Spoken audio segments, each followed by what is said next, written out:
Assalamualaikum warahmatullahi wabarakatuh. Apa kabar kalian semua? Semoga kalian dalam keadaan sehat, dilancarkan rezekinya, dan dimudahkan segala urusannya, dan penuh dengan kebahagiaan. Sebelum masuk ke cerita, jangan lupa bantu like, komen, dan subscribe ya. Semoga kalian semua selalu dalam lindungannya.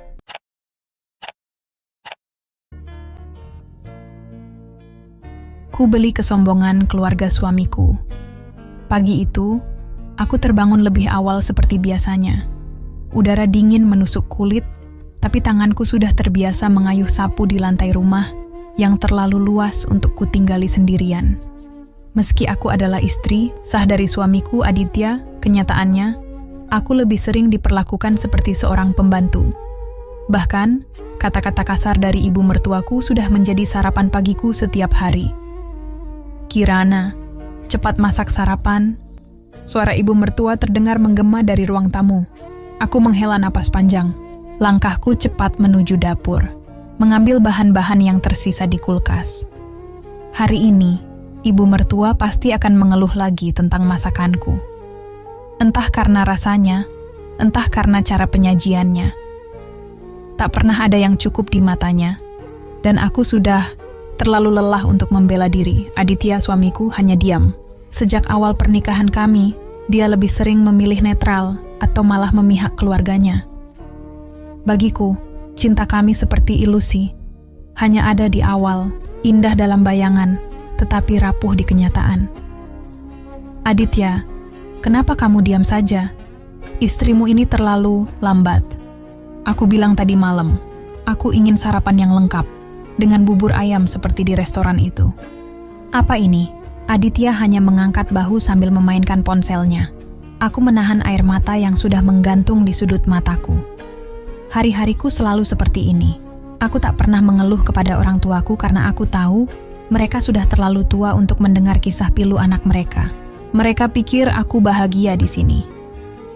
Aku pun tak ingin membebani mereka. Namun, semuanya memuncak pada hari itu. Hari ketika aku mendengar Aditya berbicara dengan nada rendah di telepon. Iya, dia memang biasa-biasa saja. Aku menikahinya karena kasihan tahu. Lagi pula, aku pikir dia akan lebih penurut daripada perempuan kota lainnya. Tapi ya, kalau aku bosan, aku bisa cari yang lain. Dia nggak punya apa-apa kok. Aku berdiri di balik pintu kamarku dengan tubuh bergetar. Kata-katanya seperti sembilu yang merobek harga diriku. Aku tidak lebih dari seseorang yang dia nikahi karena belas kasihan. Di meja makan, saat makan malam, aku akhirnya memutuskan untuk berbicara. Suaraku bergetar, tetapi aku berusaha tegas. Aditya, aku ingin bicara, kataku sambil menatap matanya yang dingin. Kamu mau apa lagi, Kirana? Kalau soal uang, bilang saja. Aku kasih. Bukan soal uang. Aku ingin kita bercerai. Semua orang di meja terdiam. Ibu mertua menjatuhkan sendoknya. Wajahnya berubah tegang. Kirana, apa kamu sudah gila? Bentak ibu mertua. Aditya hanya tertawa sinis. Kamu pikir aku akan peduli? Baiklah, aku setuju. Besok kita urus surat-suratnya. Aku tidak menyangka dia akan begitu mudah menyetujuinya. Tidak ada perlawanan, tidak ada permohonan untuk mempertahankan pernikahan ini. Sakit, tapi mungkin itu cara semesta menyelamatkanku. Esoknya, aku meninggalkan rumah itu dengan satu koper kecil. Tidak ada yang mengantar, bahkan sekadar melambaikan tangan. Mereka tidak tahu, aku menyimpan rahasia besar yang akan mengubah hidupku. Saat tiba di kota kelahiranku, aku disambut oleh Pak Darto, pengacara keluarga kami. Nona Kirana, ini dokumen yang perlu Anda tanda tangani. Warisan keluarga Anda sebesar 50 miliar rupiah siap dicairkan. Aku terpana. Ayahku yang dulu bekerja keras ternyata telah meninggalkan warisan yang begitu besar. Aku menatap dokumen itu dengan perasaan campur aduk. Pak Darto, tolong bantu saya mengelola ini dengan bijak. Saya ingin memulai hidup baru. Dengan modal 50 miliar rupiah itu, Aku memutuskan untuk membangun kembali hidupku dari awal. Tidak untuk membalas dendam, tapi untuk membuktikan bahwa harga diriku tidak pernah diukur oleh pandangan orang-orang yang merendahkanku. Langkah pertama adalah kembali ke rumah orang tuaku. Rumah kecil di pinggiran kota itu selalu menjadi tempat yang paling nyaman bagiku. Namun, kali ini aku datang bukan sebagai Kirana yang terpuruk. Aku ingin mereka tahu bahwa putri mereka ini kuat. Lebih dari yang pernah mereka bayangkan. Tiba di rumah, ibuku langsung memelukku erat. "Kirana, kenapa tidak bilang kalau kamu mau pulang? Kamu baik-baik saja, kan?" Aku mengangguk, berusaha menahan air mata. Mereka tidak perlu tahu bahwa aku baru saja meninggalkan pernikahan yang tidak pernah memuliakan diriku. Aku baik-baik saja, Bu. Aku hanya rindu rumah. Seminggu setelah kepulanganku, aku mulai menyusun rencana untuk memanfaatkan warisan itu. Aku ingin membuka sebuah usaha yang bisa membantu orang-orang di sekitarku. Aku mengingat masa kecilku, bagaimana ayahku dulu selalu berkata bahwa rezeki yang baik adalah rezeki yang bisa berbagi. Aku memutuskan untuk membuka sebuah restoran yang mengangkat masakan tradisional Indonesia. Aku ingin menciptakan tempat di mana orang tidak hanya makan, tetapi juga merasakan kehangatan seperti di rumah sendiri. Awalnya, aku merasa ragu. Dunia bisnis adalah hal yang baru bagiku. Namun, dengan bantuan Pak Darto dan tim profesional yang aku rekrut, perlahan-lahan rencanaku mulai berjalan. Aku memilih lokasi strategis di pusat kota, tempat orang-orang sering berkumpul. Restoran itu, kuberi nama Kampung Rasa.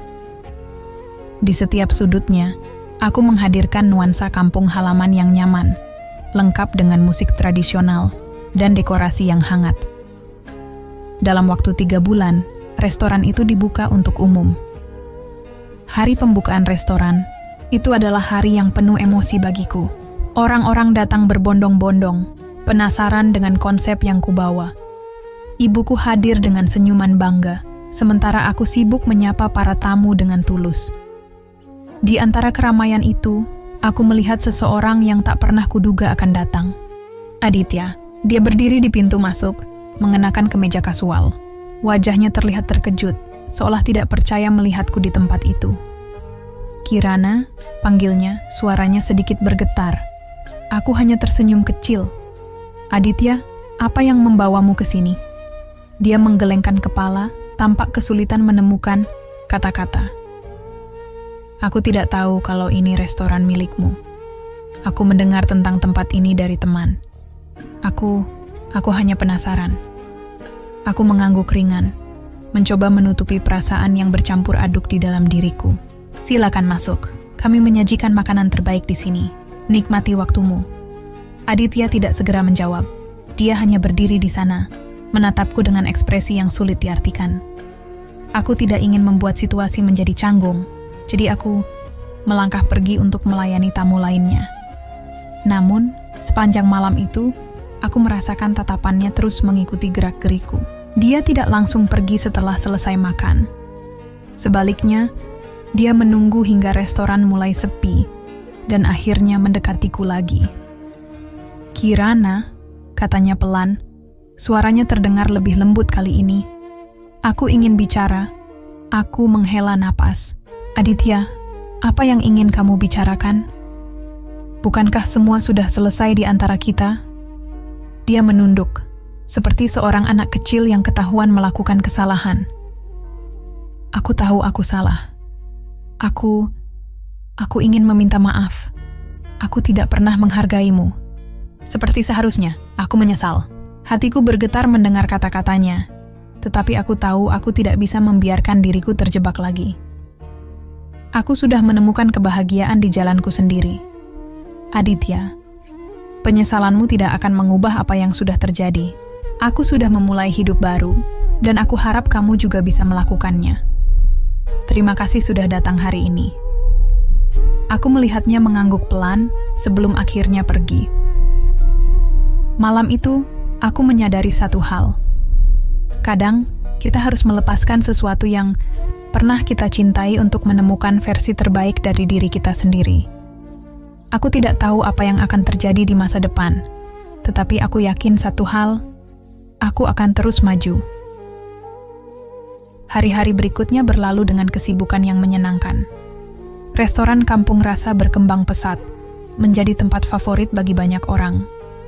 Ulasan positif terus mengalir, dan aku mulai dikenal sebagai pemilik restoran yang ramah dan berdedikasi. Kehidupanku penuh dengan energi baru, dan setiap langkah yang kuambil terasa seperti penyembuhan. Namun, kehadiran Aditya di hari pembukaan restoran itu meninggalkan jejak kecil di benakku. Aku tidak bisa sepenuhnya menghapus bayangan masa lalu, meskipun aku tahu aku harus melangkah ke depan. 3 bulan setelah pertemuan kami di restoran, Aditya muncul lagi. Kali ini, dia datang dengan tampilan yang jauh berbeda. Tidak ada kesombongan di wajahnya, hanya kelelahan yang terlihat jelas. Dia menungguku di parkiran restoran saat aku hendak pulang. Kirana, panggilnya, suaranya terdengar lirih. Aku menghentikan langkahku, menatapnya dengan tenang. Aditya, apa lagi yang kamu inginkan? Dia menelan ludah, terlihat gugup. Aku butuh bantuanmu. Aku mengernyit, bingung dengan permintaannya. Bantuan apa? Aku pikir kamu punya segalanya. Dia tertawa kecil, pahit. Aku kehilangan semuanya, Kirana. Usaha keluarga bangkrut, ibu sakit keras, dan aku tidak punya siapa-siapa lagi. Hatiku bergetar mendengar kabar itu. Meskipun aku pernah disakiti oleh keluarganya, aku tidak bisa sepenuhnya mengabaikan kenyataan bahwa mereka pernah menjadi bagian dari hidupku. Aditya, apa yang kamu harapkan dariku? Tanyaku, mencoba menjaga nada suaraku tetap netral. Aku hanya butuh pekerjaan. Apa saja. Aku bisa bekerja di dapur, mencuci piring, apapun yang kamu butuhkan di restoran ini. Jawabnya dengan nada memohon. Aku terpana. Aditya, yang dulu selalu berdiri di atas segalanya, sekarang memohon pekerjaan dariku. Setelah beberapa detik, hening, aku akhirnya menjawab. Baiklah, aku akan memberimu pekerjaan, tapi ada syaratnya. Dia mengangguk cepat, seperti orang yang hampir tenggelam menemukan pelampung. Apa saja, Kirana? Aku akan melakukannya. Kamu bekerja di sini sebagai karyawan biasa. Tidak ada perlakuan istimewa, tidak ada pengecualian. Jika kamu melanggar aturan atau tidak bekerja dengan baik, aku tidak akan ragu untuk memecatmu. Apakah kamu siap? Aditya terlihat terkejut dengan ketegasanku, tetapi dia akhirnya mengangguk. Aku siap. Hari-hari pertama Aditya bekerja di restoran penuh dengan kejanggalan. Dia tidak terbiasa dengan pekerjaan kasar, dan beberapa kali aku melihatnya hampir menyerah.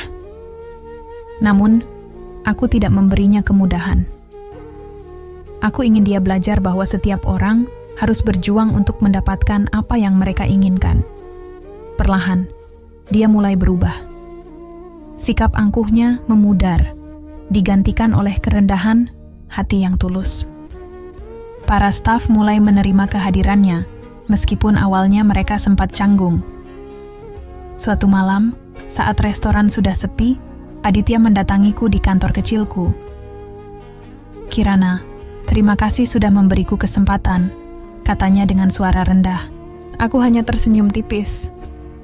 Aku memberimu kesempatan karena aku percaya semua orang bisa berubah. Tapi ingat Aditya, ini bukan soal masa lalu kita. Ini tentang bagaimana kamu ingin melangkah ke depan. Dia mengangguk, dan untuk pertama kalinya aku melihat keikhlasan di matanya.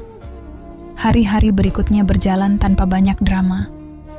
Aditya mulai menunjukkan dedikasinya, dan aku tidak bisa menyangkal bahwa dia benar-benar berusaha untuk memperbaiki dirinya.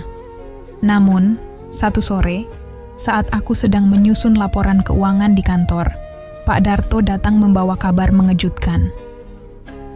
Nona Kirana, ada sesuatu yang perlu Anda ketahui. Keluarga suami Anda dulu ternyata memiliki utang besar pada almarhum ayah Anda. Jumlahnya cukup signifikan, dan mereka tidak pernah melunasinya. Aku terdiam, mencoba mencerna informasi itu. Apakah ini masih berlaku secara hukum? Tanyaku. Pak Darto mengangguk. Ya, Anda berhak menuntut mereka, atau setidaknya meminta pelunasan. Pikiranku berputar cepat.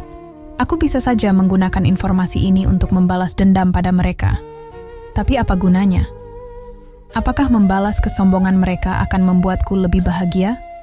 Setelah merenung semalaman, aku akhirnya mengambil keputusan. Keesokan harinya, aku memanggil Aditya ke ruanganku. Aditya, aku ingin bicara soal keluargamu, kataku tanpa basa-basi. Dia terlihat waspada. Kenapa? Apa sesuatu terjadi? Aku mengeluarkan dokumen dari Pak Darto dan meletakkannya di atas meja. Ayahku dulu pernah membantu keluargamu dengan pinjaman besar, tapi utang itu tidak pernah dilunasi. Wajahnya berubah pucat. Aku tidak tahu tentang itu. Aku tahu, dan aku tidak akan menuntut keluargamu. Aku sudah cukup dengan masa lalu. Tapi aku ingin kamu tahu, Aditya, bahwa kebaikan yang kamu terima di sini adalah pilihan, bukan kewajiban. Aditya mengangguk perlahan. Matanya berkaca-kaca. Kirana, aku tidak tahu harus berkata apa. Terima kasih sudah begitu baik padaku. Aku menghela napas panjang. Ini bukan tentang kebaikan, Aditya. Ini tentang melepaskan. Aku sudah menemukan jalanku, dan aku harap kamu juga bisa menemukannya. Hari itu, aku merasa beban besar telah terangkat dari pundakku. Aku memilih untuk melangkah tanpa membawa dendam, dan itu adalah kebebasan yang tidak bisa diukur dengan apapun. Beberapa bulan berlalu setelah percakapan itu, dan semuanya berjalan stabil di restoran. Aditya terus bekerja keras, membuktikan bahwa dia benar-benar ingin berubah. Bukan karena masa lalunya, tetapi karena ketekunan yang ditunjukkannya sekarang. Namun, ada sesuatu yang perlahan-lahan mulai berubah dalam diriku. Setiap kali melihat Aditya membantu para staf, membersihkan meja, atau bercanda ringan dengan pelanggan, aku menyadari sisi lain darinya, sisi yang mungkin selama ini terkubur oleh kesombongan dan egonya. Tapi aku segera mengusir pikiran itu. Masa lalu kami terlalu rumit, dan aku tidak ingin membiarkan perasaanku mengganggu perjalanan hidupku yang baru. Sampai suatu hari, sebuah kejadian mengejutkan membuka lembaran baru dalam hubungan kami. Pagi itu, aku sedang sibuk memeriksa stok bahan makanan di gudang ketika tiba-tiba salah satu karyawan berlari masuk dengan wajah panik. Bu Kirana, tolong, cepat keluar. Ada seseorang yang marah-marah di depan restoran. Aku buru-buru keluar, menemukan seorang pria paruh baya berdiri di depan restoran dengan suara lantang. Dia menunjuk-nunjuk Aditya yang tampak berdiri tegang. Kamu pikir kamu bisa lari dari tanggung jawabmu, Aditya? Aku tahu kamu bekerja di sini. Bayar utangmu sekarang juga, atau aku tidak akan diam saja. Aku melangkah mendekat. Permisi, Pak. Apa ada masalah di sini? Pria itu menoleh padaku, suaranya sedikit melunak. Ibu ini pemilik restoran, ya? Anak muda ini punya utang besar pada saya, dan dia belum membayarnya sampai sekarang. Aku menatap Aditya, yang tertunduk dengan ekspresi penuh rasa bersalah. Berapa jumlahnya? Tanyaku, tetap tenang. Pria itu menyebut angka yang cukup besar, tapi tidak mustahil untuk aku tangani. Aku mengangguk, lalu mengajak pria itu masuk untuk menyelesaikan semuanya. Setelah membayarnya, aku kembali ke dapur, menemukan Aditya duduk di sudut dengan wajah suram. Kirana, aku benar-benar minta maaf, katanya pelan. Aku duduk di depannya, mencoba memahami situasinya. Kenapa kamu tidak pernah cerita tentang ini sebelumnya? Dia menghela napas panjang. Aku tidak ingin membebanimu. Utang itu dari usaha yang gagal, dan aku sudah mencoba membayarnya. Tapi keadaan semakin sulit setelah keluargaku bangkrut. Aku memandangnya dengan campuran rasa iba dan kekesalan. Aditya, aku membantumu kali ini. Tapi ini yang terakhir. Kamu harus belajar menghadapi masalahmu sendiri. Aku tidak akan selalu ada untuk menyelesaikannya. Dia mengangguk pelan. Terima kasih, Kirana. Aku tidak akan pernah lupa kebaikanmu. Hari itu, aku merasa ada tembok besar yang runtuh di antara kami. Untuk pertama kalinya, Aditya menunjukkan sisi rapuhnya tanpa mencoba menyembunyikannya. Tapi aku tetap menjaga jarak. Aku tahu, jika aku terlalu terlibat, aku bisa kembali terjebak dalam perasaan yang seharusnya sudah kutinggalkan. Beberapa minggu kemudian, Aditya mulai menunjukkan perubahan besar. Dia mengambil pekerjaan tambahan di luar restoran, berusaha melunasi utang-utang lainnya. Dia bahkan mulai mendatangi keluarganya, terutama ibunya, untuk memperbaiki hubungan yang sempat hancur. Suatu malam, setelah restoran tutup, dia menungguku di parkiran seperti biasa. Tapi kali ini, ekspresinya berbeda. Lebih tenang, lebih mantap. Kirana, aku hanya ingin mengatakan sesuatu. Katanya, suaranya terdengar lebih dalam dari biasanya. Aku menatapnya, menunggu dia melanjutkan. Terima kasih sudah memberiku kesempatan untuk memperbaiki diri. Aku tidak pernah pantas mendapatkannya, tapi kamu tetap melakukannya. Aku berhutang banyak padamu, bukan hanya soal uang, tapi soal hidupku. Aku mengangguk, mencoba menahan emosi yang mulai muncul. Kamu tidak berhutang apapun, Aditya. Aku hanya melakukan apa yang menurutku benar. Dia tersenyum kecil. Tapi aku ingin kamu tahu, aku menyesali semua hal buruk yang pernah aku lakukan padamu. Jika aku diberi kesempatan kedua, aku akan melakukan segalanya dengan cara yang berbeda. Aku menghela napas panjang. Kata-katanya tulus, tapi aku tahu tidak semua luka bisa sembuh dengan kata-kata. Aditya, aku menghargai permintaan maafmu, tapi kesempatan kedua itu bukan tentang kita kembali bersama. Ini tentang kamu memulai hidup baru. Aku sudah melangkah maju, dan aku ingin kamu melakukan hal yang sama. Dia mengangguk, meski aku tahu kata-kataku mungkin menyakitinya. Aku mengerti, Kirana. Aku hanya ingin kamu tahu betapa aku menghormatimu sekarang. Dan aku akan terus mencoba menjadi orang yang lebih baik. Malam itu, untuk pertama kalinya, aku merasa benar-benar bebas. Aku sudah melepaskan masa lalu, dan aku tahu keputusanku untuk tidak kembali pada Aditya adalah yang terbaik. Bukan hanya untukku, tetapi juga untuknya. Beberapa bulan berlalu, dan hidupku terus berjalan dengan ritme yang stabil.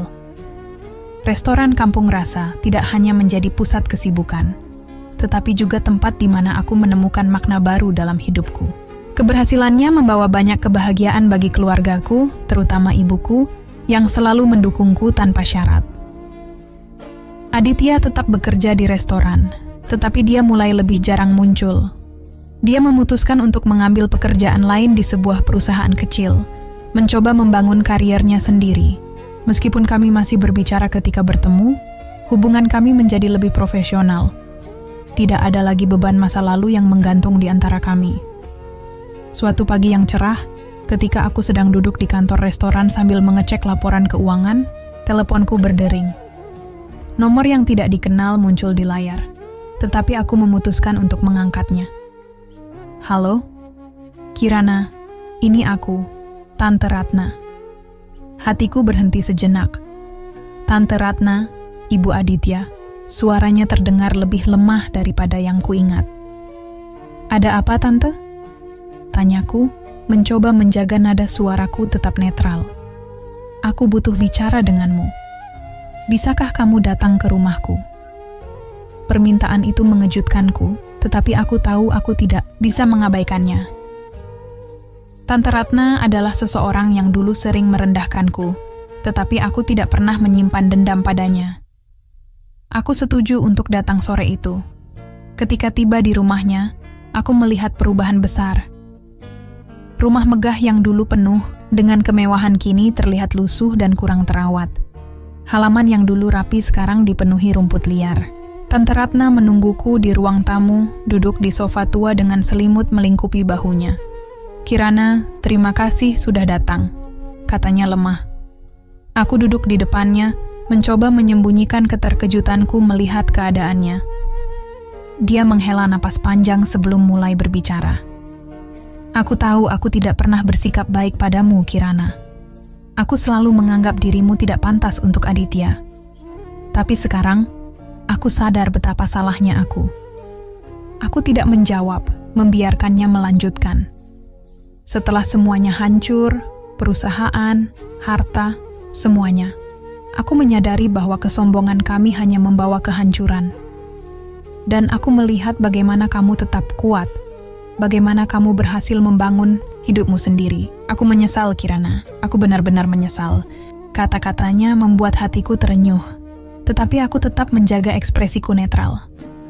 Tante, aku sudah melepaskan masa lalu. Aku tidak menyimpan dendam pada siapapun, termasuk Tante. Dia menatapku dengan mata berkaca-kaca. Terima kasih, Kirana. Aku hanya berharap kamu bisa memaafkanku, meskipun aku tahu itu mungkin terlalu banyak untuk diminta. Aku mengangguk perlahan.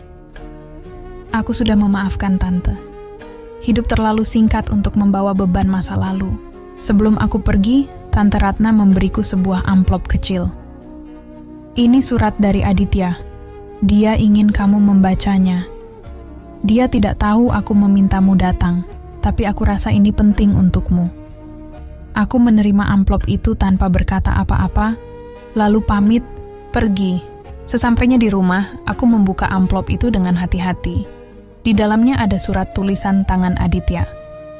Kirana, aku menulis ini karena aku merasa ada terlalu banyak hal yang tidak pernah kusampaikan padamu. Aku tahu aku telah menyakitimu, lebih dari yang bisa kubayangkan. Aku tahu tidak ada kata maaf yang cukup untuk memperbaiki semuanya. Tapi aku ingin kamu tahu bahwa aku bersyukur pernah memiliki kesempatan untuk bersamamu. Meskipun aku tidak pernah tahu bagaimana menghargai itu, kamu adalah orang terkuat yang pernah aku kenal, Kirana. Dan aku berharap suatu hari, aku bisa menjadi seseorang yang pantas untuk berdiri di sampingmu. Bukan sebagai suami, tapi sebagai seseorang yang kamu hormati. Terima kasih sudah memberi aku kesempatan kedua untuk memperbaiki hidupku. Aku tidak akan menyia-nyiakannya. Aditya membaca surat itu. Aku merasakan campuran emosi yang sulit dijelaskan. Ada kelegaan, tetapi juga kesedihan. Aku tahu Aditya benar-benar berubah. Hari-hari berikutnya, aku memutuskan untuk fokus pada rencanaku membuka cabang baru restoran. Dengan bantuan timku, aku mulai mencari lokasi strategis di kota lain. Hidupku dipenuhi oleh tantangan baru, tetapi aku merasa lebih siap dari sebelumnya. Aditya, meskipun tidak lagi sering muncul di hidupku, tetap menjadi bagian dari perjalanan yang mengajarkanku arti kekuatan dan keikhlasan.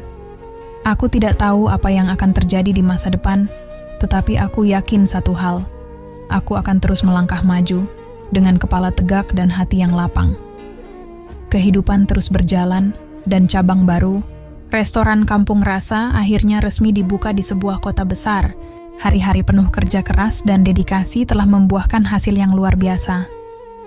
Kehadiranku di industri kuliner semakin dikenal, bahkan beberapa media lokal mulai meliput perjalananku membangun usaha ini dari nol. Namun, di tengah kesibukan itu, aku seringkali merenung tentang surat yang ditulis Aditya. Surat itu kusimpan di laci meja kantorku, seperti pengingat akan perjalanan yang telah kulewati dan betapa jauh aku telah melangkah dari masa laluku. Aku tak pernah mencoba menghubunginya lagi, meski aku tahu dia terus bekerja keras memperbaiki hidupnya. Hingga suatu hari, sebuah undangan yang mengejutkan datang melalui pos. Undangan pernikahan Aditya dan Indira. Aku membaca kalimat itu berulang kali, memastikan aku tidak salah melihat. Perasaan aneh memenuhi dadaku. Di satu sisi, aku merasa lega bahwa dia telah menemukan jalannya sendiri. Di sisi lain, aku tidak bisa mengabaikan semburat rasa sakit yang muncul secara tiba-tiba. Mungkin bukan karena aku masih mencintainya, tetapi karena ini adalah tanda nyata bahwa kami benar-benar berada di jalan yang berbeda sekarang. Hari pernikahan itu tiba tanpa aku sadari. Aku memutuskan untuk tidak datang. Aku tidak ingin kehadiranku membuat situasi menjadi canggung. dan aku tahu keputusanku adalah yang terbaik. Aku mengirimkan hadiah kecil sebagai ucapan selamat dengan pesan singkat. Selamat atas pernikahannya. Semoga kalian berbahagia. Kirana seminggu setelah pernikahan, aku menerima pesan dari Aditya. Terima kasih atas ucapannya, Kirana. Indira dan aku sangat menghargainya. Semoga kita bisa tetap berteman. Aku membalasnya dengan singkat, tetapi penuh ketulusan. Selamat Aditya. Hidup kita sekarang sudah berbeda, tetapi aku senang melihatmu bahagia. Setelah itu, komunikasi kami benar-benar berhenti. Tidak ada lagi pesan atau pertemuan mendadak. Aku merasa ini adalah penutupan yang sempurna untuk bab itu dalam hidupku. Beberapa bulan kemudian, aku menerima kabar dari sebuah firma hukum yang tidak pernah kudengar sebelumnya. Mereka menghubungiku terkait peninggalan harta dari ayahku yang belum sempat dikelola. Awalnya aku tidak terlalu memikirkan hal itu, tetapi ketika aku menemui pengacara yang menangani kasus ini, aku terkejut dengan apa yang mereka katakan. Bu, Kirana, ayah Anda ternyata memiliki aset lain berupa tanah dan saham yang nilainya saat ini mencapai lebih dari 50 miliar rupiah. Aku terdiam. Angka itu terasa begitu besar sehingga sulit dipercaya. Apakah ini benar? Kenapa baru sekarang saya mengetahuinya? Pengacara itu menjelaskan bahwa aset tersebut awalnya terkunci dalam sebuah investasi yang baru saja matang. Selama bertahun-tahun, ayahku menyimpan aset itu untuk masa depan keluarganya, tetapi karena proses administrasi yang panjang, aset tersebut baru bisa diakses sekarang. Malam itu, aku duduk sendiri di meja kerjaku, memikirkan bagaimana aku akan menggunakan warisan ini. Rasanya seperti mimpi, tetapi aku tahu uang ini bukanlah segalanya. Itu adalah tanggung jawab besar, dan aku ingin memastikan bahwa aku menggunakannya dengan bijak. Keesokan harinya, aku mulai menyusun rencana besar. Sebagian uang itu akan kusediakan untuk membangun rumah singgah bagi perempuan yang mengalami kesulitan, seperti yang pernah kualami di masa lalu. Aku ingin membantu mereka menemukan kekuatan untuk bangkit, seperti aku dulu menemukan kekuatanku. Aditya datang ke pikiranku sesaat. Aku bertanya-tanya apakah dia tahu tentang ini. Tapi kemudian, aku menyadari, itu tidak lagi penting. Jalan hidup kami telah berbeda, dan aku yakin dia juga telah menemukan kebahagiaannya sendiri. Hari-hariku sekarang dipenuhi oleh rencana besar yang lebih bermakna. Aku tidak hanya ingin sukses untuk diriku sendiri, tetapi juga menjadi seseorang yang memberikan dampak positif bagi orang lain. Di tengah semua itu, aku menyadari satu hal yang paling penting. Aku telah menemukan diriku. Tidak ada lagi bayang-bayang masa lalu yang menghantui. Tidak ada lagi keraguan tentang siapa aku. Aku adalah Kirana, seorang perempuan yang kuat, mandiri, dan mampu menciptakan jalannya sendiri. Dan untuk pertama kalinya, aku benar-benar bahagia. Mimpi untuk membangun rumah singgah perlahan-lahan menjadi kenyataan. Aku mulai bekerja sama dengan arsitek dan konsultan untuk merancang tempat yang nyaman, aman, dan mendukung bagi perempuan yang membutuhkan. Aku menamainya Rumah Asa, sebuah tempat di mana mereka yang kehilangan harapan bisa menemukan pijakan baru. Hari peresmian Rumah Asa akhirnya tiba. Aku berdiri di depan bangunan yang telah selesai dibangun, mengenakan pakaian sederhana tetapi elegan, dikelilingi oleh keluargaku, para pendukung proyek ini, dan beberapa tamu penting. Ibuku tersenyum penuh bangga di sampingku, dan aku bisa merasakan pelukan hangatnya bahkan tanpa dia mengatakannya. Ketika waktunya tiba untuk memberikan pidato pembukaan, aku berdiri di atas podium kecil. Mikrofon terasa dingin di tanganku, tetapi hatiku penuh keberanian. Terima kasih kepada semua yang telah mendukung proyek ini. Rumah Asa bukan hanya bangunan. Ini adalah simbol kekuatan dan harapan bagi mereka yang mungkin merasa tidak berdaya. Saya berdiri di sini karena saya pernah berada di titik itu, di saat merasa dunia terlalu berat untuk dihadapi. Tapi saya belajar bahwa kita selalu punya pilihan untuk bangkit. Saya berharap rumah ini menjadi tempat di mana perempuan lain bisa belajar hal yang sama. Tepuk tangan menggema di udara, tetapi hatiku terisi oleh kehangatan yang lebih besar daripada pujian apapun. Ini adalah salah satu momen paling membanggakan dalam hidupku. Hari-hari berlalu dan aku semakin sibuk mengelola rumah Asa sambil tetap menjalankan bisnis restoranku. Para penghuni mulai berdatangan, ada yang membawa luka batin, ada yang berjuang melawan stigma, tetapi semuanya memiliki semangat untuk bangkit. Setiap kisah mereka mengingatkanku pada perjuanganku sendiri, dan aku merasa semakin yakin bahwa aku berada di jalan yang benar. Namun kehidupan selalu penuh kejutan. Suatu sore, saat aku sedang mengurus laporan keuangan di kantorku, seorang staf memberitahuku bahwa ada tamu yang ingin bertemu. Dia bilang dia teman lama, Bu. Namanya Aditya. Aku terdiam sejenak. Nama itu membawa berbagai kenangan. Tetapi aku memutuskan untuk bertemu dengannya. Bagaimanapun, dia pernah menjadi bagian penting dalam hidupku. Ketika aku keluar ke ruang tamu rumah Asa, aku melihat Aditya duduk di sofa, mengenakan pakaian yang lebih rapi daripada biasanya. Wajahnya tampak lebih matang, lebih tenang, tetapi ada kilatan rasa gugup di matanya. "Kirana," katanya sambil berdiri. "Terima kasih sudah mau bertemu denganku." Aku mengangguk, lalu duduk di depannya. "Apa kabar, Aditya? Apa yang membawamu ke sini?" Dia tersenyum kecil, tetapi aku bisa melihat rasa ragu di balik ekspresinya. "Aku mendengar tentang rumah Asa, dan aku ingin mengucapkan selamat. Aku tidak pernah ragu bahwa kamu bisa melakukan hal sebesar ini." "Terima kasih," jawabku singkat. Dia menghela napas sebelum melanjutkan. "Aku juga ingin meminta maaf jika kehadiranku mengganggu. Aku hanya merasa perlu mengatakan ini secara langsung. Aku sangat bangga padamu, Kirana. Aku tahu aku tidak pantas mendapat tempat dalam hidupmu lagi, tetapi aku ingin kamu tahu bahwa aku akan selalu mendukungmu dari jauh." Kata-katanya tulus, dan aku merasakan kehangatan yang aneh di dalam dadaku. Tapi aku tahu kehadirannya di sini bukan untuk mengubah apapun. "Terima kasih, Aditya. Aku menghargai kata-katamu, tetapi hidup kita sekarang benar-benar berbeda.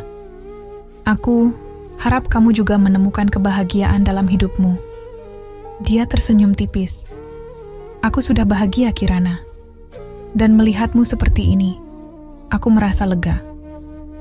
Aku tahu aku pernah menyakitimu, tetapi aku bersyukur kamu bisa menjadi seseorang yang jauh, lebih kuat dari yang pernah aku bayangkan." Kami berbicara sebentar lagi sebelum akhirnya dia pamit. Saat dia berjalan pergi, aku merasa lega. Tidak ada rasa sakit, tidak ada penyesalan, hanya rasa damai. Ini adalah penutup yang sempurna untuk semua yang pernah terjadi di antara kami.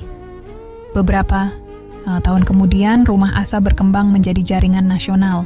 Aku membuka cabang di beberapa kota besar, memberikan lebih banyak perempuan akses ke bantuan dan dukungan. Restoranku pun terus berkembang dengan menu-menu baru yang selalu menjadi favorit pelanggan.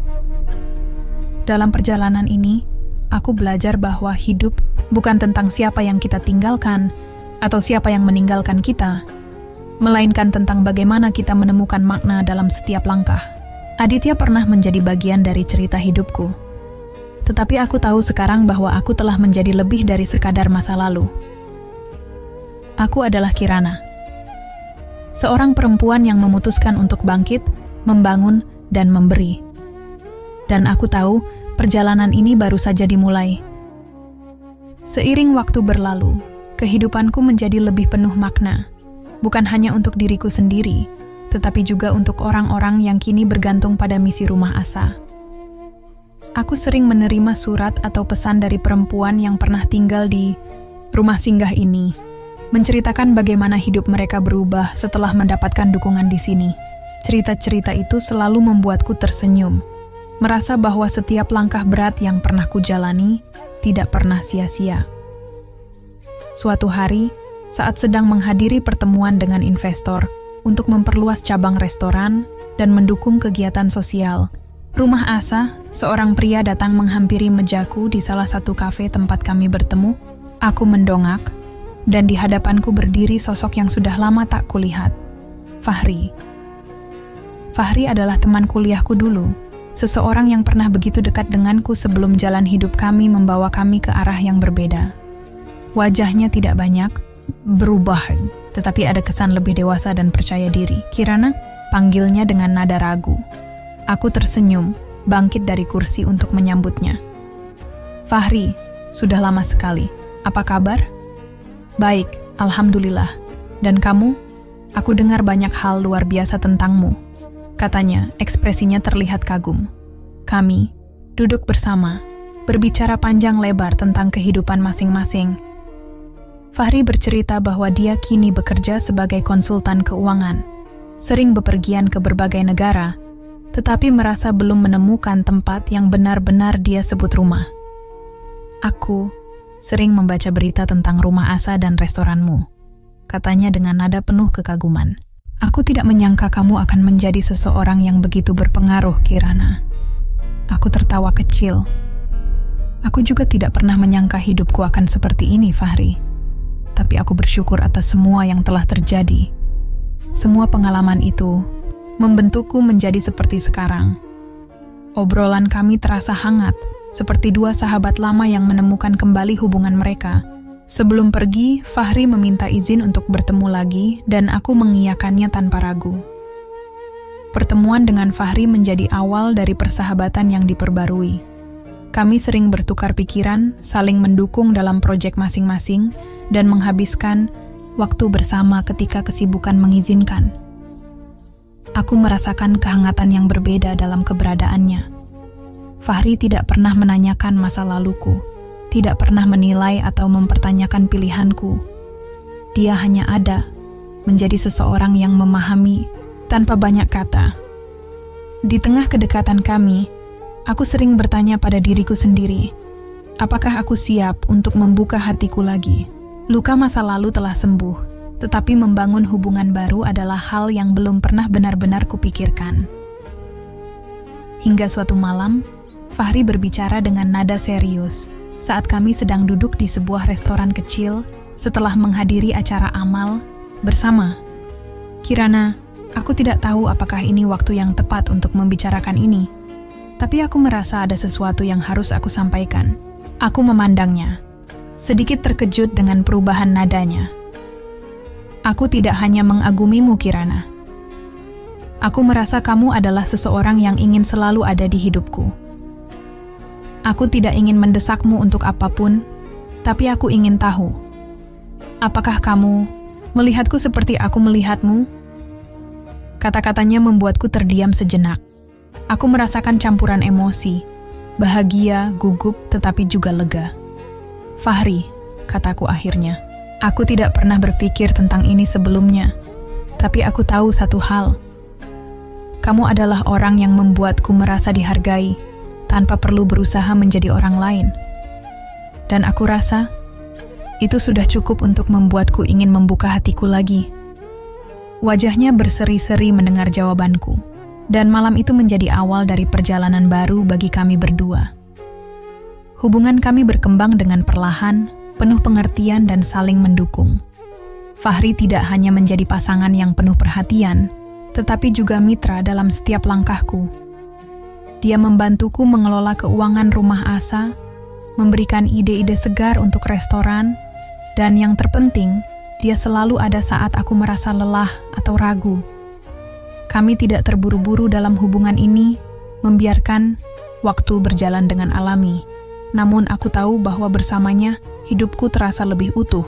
Dia bukan hanya seseorang yang mencintaiku, tetapi juga seseorang yang memahamiku dalam cara yang bahkan aku sendiri sulit mengerti.